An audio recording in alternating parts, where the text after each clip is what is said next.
Hi everyone, my name is Madison Heastand and I am currently a sophomore in the Lyman Briggs program. I am majoring in human biology with the hope of becoming a pediatric surgeon. The only thing I carry on me at all times other than my phone is my Apple Watch. It is more of a lifeline for me than my phone. Like, I could not imagine not tracking everything I do.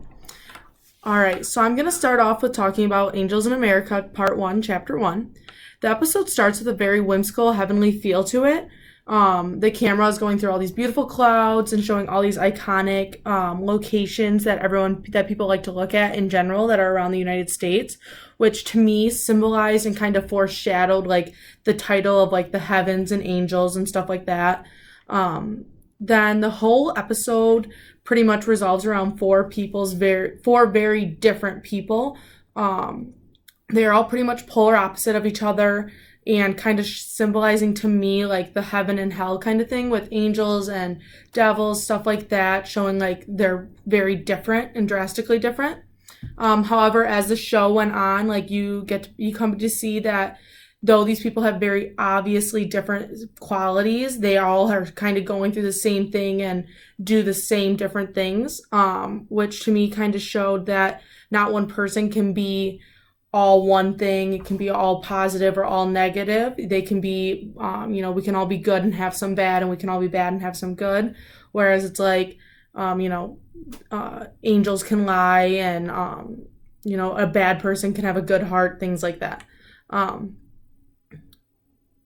This can be seen in a specific situation where Pryor and Lewis's relationship and how Pryor lies to Lewis about having AIDS, hiding it from him because he doesn't want to lose his relationship from him. And then it can be seen like that's him lying to him of, him trying to be this good person, but hiding it from him and still continuing a relationship.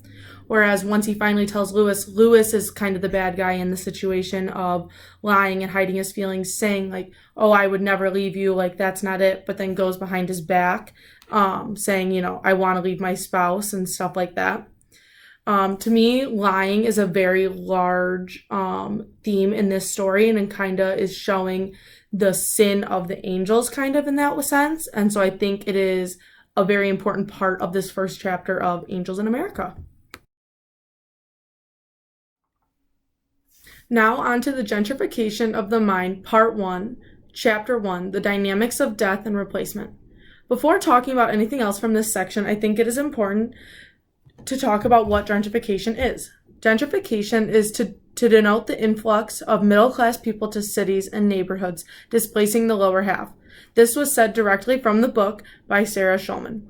I think Sarah shows gentrification in the relation to AIDS and how in New York City, the classes of neighborhoods were changing from being gay men, lesbians, and poor minorities to the perfect white families that could pay for the newly raising taxes. The taxes and mortgage changes are the main source behind the gentrification in New York neighborhoods that once had a very high AIDS rate.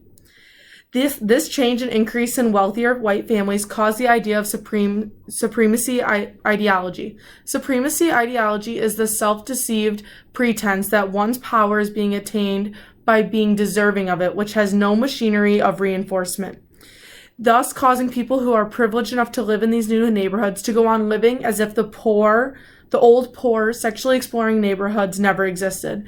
It's pretty much where people who think that they deserve this because they have money are taught to just ignore completely what was in the past, causing a very kind of like closing off of that society and neighborhood and those citizens.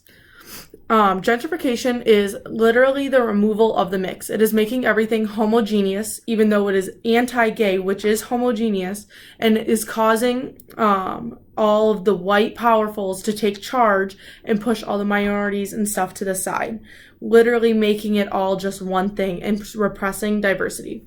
With all this gentrification, Sarah Schulman emphasizes artists' use of their artwork to show that there are too many changes being made in New York, and emphasizing that gentrification is not a positive thing, that is changing the values that New York has shown and in the past. And so I think that in this first section, in this first chapter, she uses art and gentrification to really show the title of the story and to show like kind of a background and like kind of a base of knowledge of what is to come in the society changes of New York and how it relates to AIDS and stuff like that.